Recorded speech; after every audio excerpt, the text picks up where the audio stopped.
say, what is this play saying? And once I know what it is saying, then I get other people to do it so that the audience knows what it's saying too.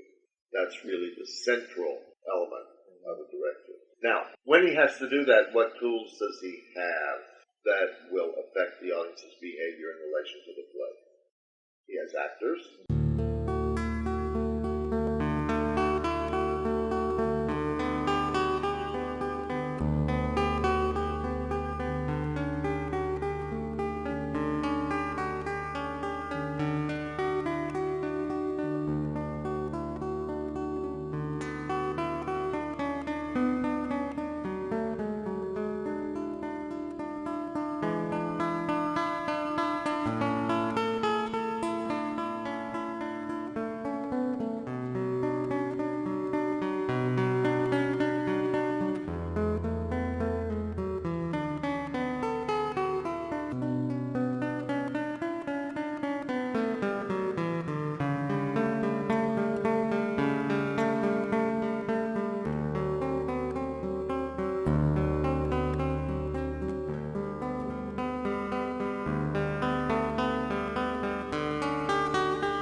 Designers, scenic elements, costume, lighting, and all of that.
Well, let me ask you, can you think of anything else? Let's see. A note in the program. The design of the program should be something that when the people look at it, they get a flavor, a sense of the show. For instance, you might put a poem in the program that reflects exactly the same sentiment as the play. And that they'll read that and they get a little flavor of it. So that means all of that is the director's responsibility. Even the design of the lobby, right, might say something about the experience. As soon as they come on premises, the audience needs to be, like everything that they see and everything that they deal with, put into the right mind for what that show is going to be. Although they don't know it's happening to them. If you have a lobby and you have a serious play and you have a dimmer on the lobby switch, it should be lower than if you're doing a comedy. It sets up a different mental state, and they're not aware of it. Right. The audience won't be aware of it, but they are affected already by it. So every single thing then is the director's responsibility. The creation of the experience for the audience. Right. Yeah. Now, is there any difficulty for the director that's more difficult than the architect engineer of the building? The fact that it is live and that it has to be done over and over again. Once the architect builds the building, in a sense it's done except for upkeep. Right. But the theater, the stage, has to be repeated and repeated and repeated. Right. So it's a living organism and it can break down and anything can happen. that's one thing that comes into mind. That's bordering on what I'm talking about. Anything else in that kind of area that it brings you to think about? Now, let me ask you this way. Have you been to Washington, D.C.? Yeah. What have you seen in Washington? I went Capitol building? Yeah, I went to the Capitol. All right, okay, that's right. Yeah. Now, that was all built from an architect's idea. The idea being to create something grand, eloquent, stately, all of the things that would give the impression of a strong, stable government, and none of the things that would give you the sense of a strong, stable, totalitarian government. So, anytime somebody goes there, what do? You see the building. You go up and touch it, it's there. As long as it's not blown up or crumbles, 3,000 years later or whatever else, it's going to be there. It's literally there. So there's nobody who doesn't believe in it being there. That's not true in the play. Not even in a movie is it true. It's more true in a movie because so much is done in a movie that's literal. But a play is you have to build that building that the play is, but it's not true. There's no reason for anybody to believe in anything that you're doing. They know they're in the theater. They know what's happening on stage is actors doing things, and somebody told them to do it. Somebody made the costumes, and those are clothes. So how in the world are they supposed to believe in it? That's a problem. So the director has to know that it's not just like building any literal object. You're building, a dream, as they always say about the stage, a fantasy, a dream. And at any second, what you're building can disappear. It's very hard to make a Capitol building disappear. But if an actor forgets his lines, the play is gone. And something comparable, perhaps, in a movie that they used to sometimes have in a movie is that sometimes, for some reason, the film would get stuck and you could see the film getting burned through by the projectionless light. And it would stop for a minute, and then you got to be ratcheting it up, and fixing it, and then it would pick up, a few frames later. Yeah. Or in the old days, you used to see a hair go by or something. Yeah. Sometimes, things like that. Or the sound changes, something in the production equipment. All of that reminds you it's a movie. And so for that moment, it ceases to exist. Anything that you imagine while you're imagining it is there. And when somebody says, hey, your pants are on fire, the thing goes away. So the director has to ensure that not only am I building the Capitol building, but I'm building an image of a Capitol building that people, while they're watching it, believe is there, and it ain't there. And so at any second, their belief in what is happening, it can stop. Right. Whenever that happens, that means it takes time to get them back. Yeah, it's sort of akin to them losing their involvement in it, right? Because, of course, literally they don't forget that they're in a theater, that that's a movie or a play. Actually, people do. There are two types of reactions, basically, that you see an audience have. Most of which is because the plays that are done are mostly badly done. I mean, stupidly done. I mean, they do not bring the imaginary reality to life. It's more successful in film because that's where the best people are going because of the No, money, I don't think it's that. It's better in film because the film offers less elusive stimuli. There's a literal picture of something going by. If they're on a tank, they're not on a 2x4, which they told you is a tank, which your imagination is going to say, yes, that's a tank. They're not standing on one raised platform upstage that they're being told is a street, that they then believe is a street. So it doesn't crumble as much because it's literal. Yeah. A lot of it is so literal. Much of it is right there, right. And it's not hard to believe that somebody's in a tank when they're really in a tank being filmed. They're sitting on a tank. You have to believe that they're in the middle of battle when they're not really in the middle of battle, but at least they've got... But look what they do to show you battle. Yeah. They have things blowing up all around. They have all the gunshots. They have blank ammunition, not live ammunition, but the sound is what you get from hearing ammunition. So you get all of that. Get all the stimulus. You also get when somebody is shot and lying there bleeding, like in Full Metal Jacket, they look like they're shot and lying there bleeding. Now you know they're not, but that's not the impression you get. On stage, it's very hard to get that impression. The thing is that you have absolutely nothing in the theater but what you do and how you manipulate objects to make sure that this thing happens. You've probably heard the terminology suspension of disbelief. Now that, by the way, it's not willing consciously. Nobody comes and says, okay, I'm ready to believe in the play. Go ahead, disbelief, suspend. Exactly. What happens is, I have a group of tapes from Walter Kerr from the 70s, late 60s, early 70s, which he had done on radio.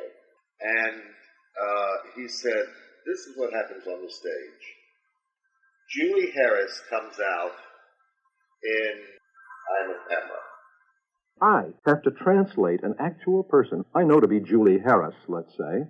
I know she lives in New York, right around the corner. I know she's come from her dressing room, and we can go back and see her afterward if we want to. I know she's had dinner sent in, if it happens to be a matinee day. I know that she comes from a certain environment, and when she walks on, she brings all of that information with her. However, if she comes on and says that she's not Julie Harris, but she's Sally Bowles, let's say, she says she's a worldly, amoral sophisticate with a long cigarette holder in Germany before World War II.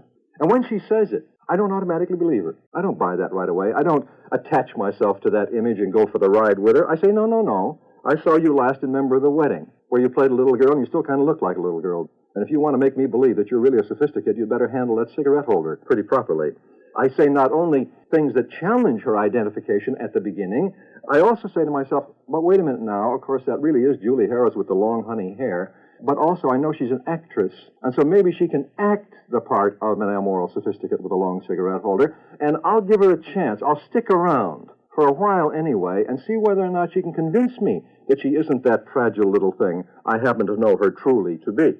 You see, in her presence, I'm intensely aware that it's she up there, not a shadow, not an image. She's not a phantom. She's not a memory. She's not a photograph, and she's not a myth. It is she up there, Julie Harris or whoever, her warts and her fingers and her thickness and her dimension, and we are also there in the flesh, in person. We're face to face. We want her to persuade us that she is whoever she says she is. If she doesn't tell the truth about the character, every single minute, I will let her know and she'll hear me. I don't have to boo.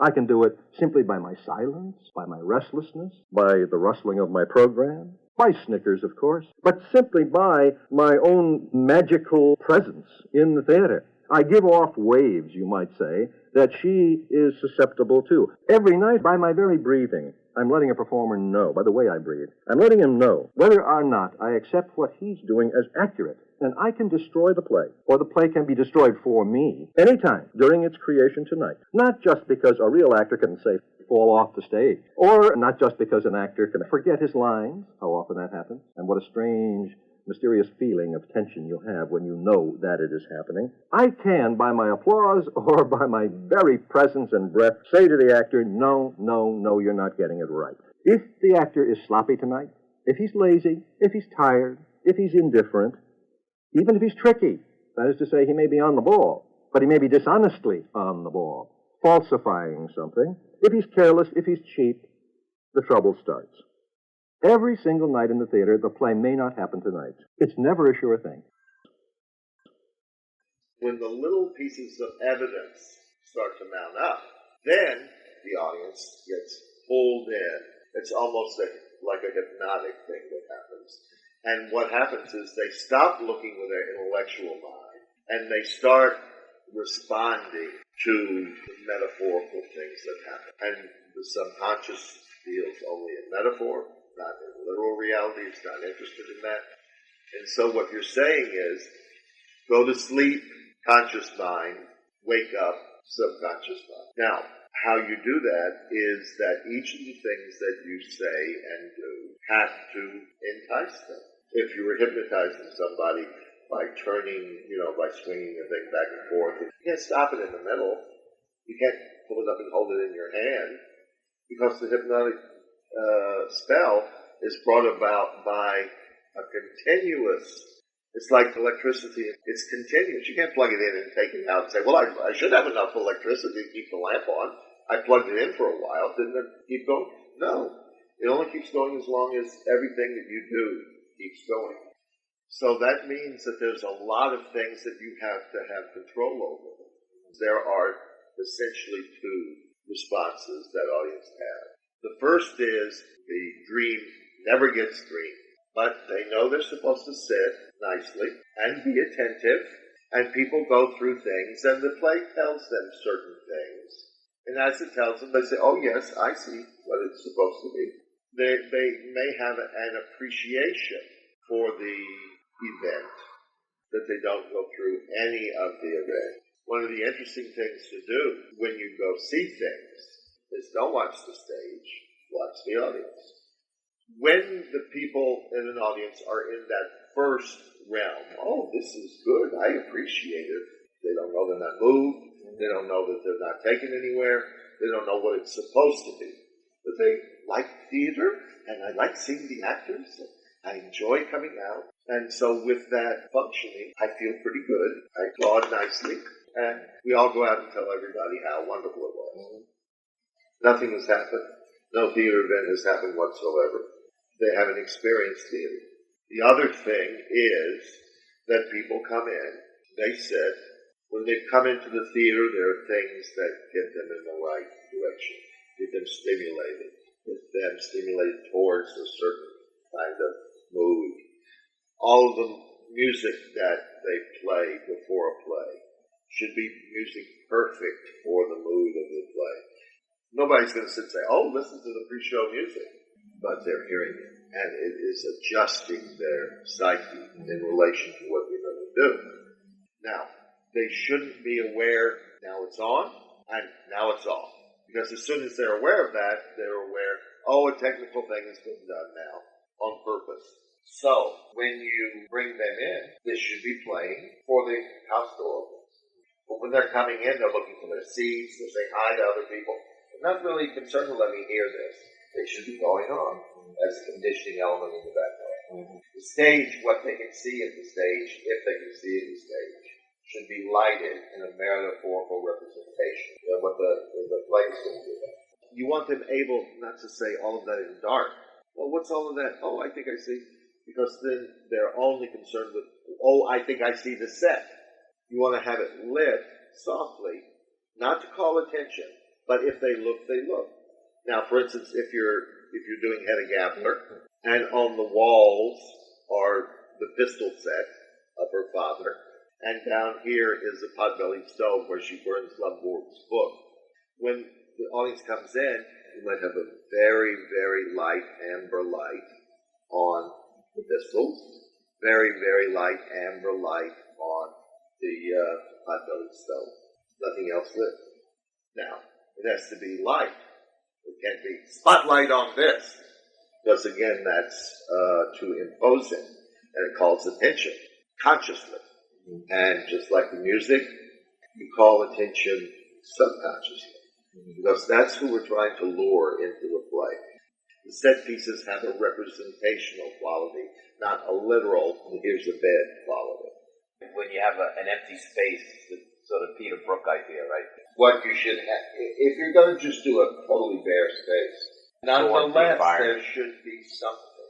When I did, that was the first play that we did, and that was Suffering the House of Atheist, which I wrote based on stuff from Aeschylus and Sophocles and Euripides about the whole cycle of Agamemnon. What happened to his father, what happened to him, what happened to his children. And we did it on a bare stage and just in black sweats, but with that makeup, because I wanted to give a very primitive sense, not only what the play was about, but of theater being initially a very primitive thing of people telling stories around a fire. Now, for that, we got this boulder. You mean a boulder rock? Yeah, but there's this material that they give for landscaping, and it looks like a big heavy boulder. When you pick it up, it's very light. So we had a boulder that sat on the center stage. And it had a very old look. It looked almost a little bit like a moon of Jupiter or something. And when the audience came in, there was one soft amber light on that. Nobody picked it up. Nobody stubbed their toe on it. Not in the play. Nobody hid behind it.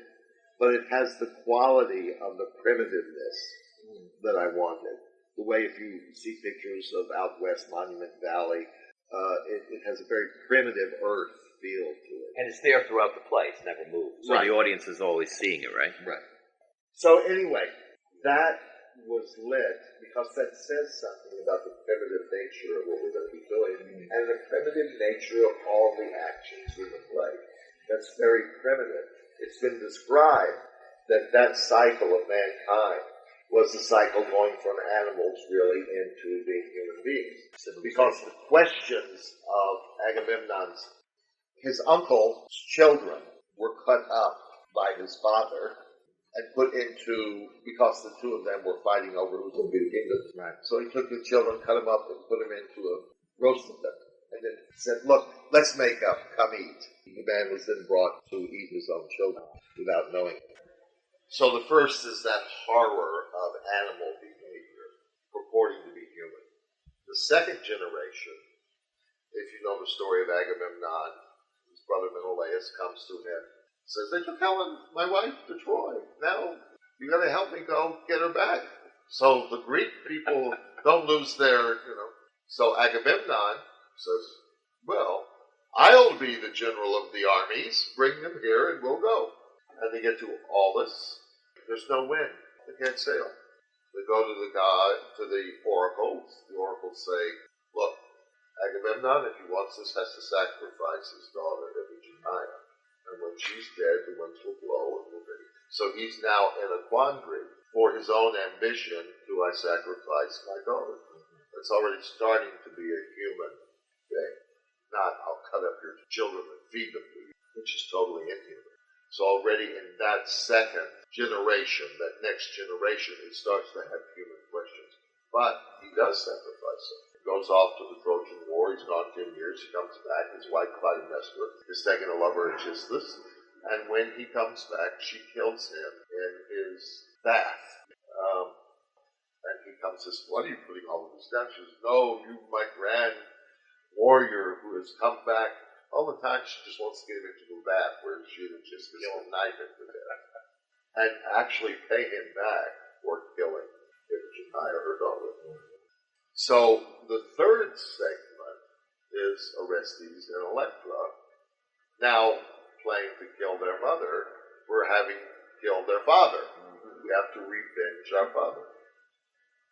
So that series comes even more into humanity because even though there are questions about whether I should do this or not, in the Agamemnon section, should I kill my daughter? I don't want to have to kill my daughter, but I must do as the gods tell me. So he does it. And the wife is, I told him not to do it, so if he ever comes home, he better watch out. He comes home and she fulfills her revenge. Revenge is, in a sense, primal human. Animals don't really have revenge. If they kill something, it's over territorial fight or feeding. But it's early human. So when you get to the third sense of that, the children are now racked with pain and guilt. How can I kill my mother, even though she did this and I have this? So they're in almost like especially Orestes has the obligation to kill the person who kills his father. That's just his obligation societally. Son, yeah. But actually Electra also has it. So you start to deal with the father-daughter incestuous relationship. And so through that whole thing is not only that we're doing it in a primitive nature, but what it is a primitive passage of mankind. And so when you see that one lone little boulder sitting on the stage, it gives a very primitive sense to that the stage there would have only said, well, they don't have anything on the stage.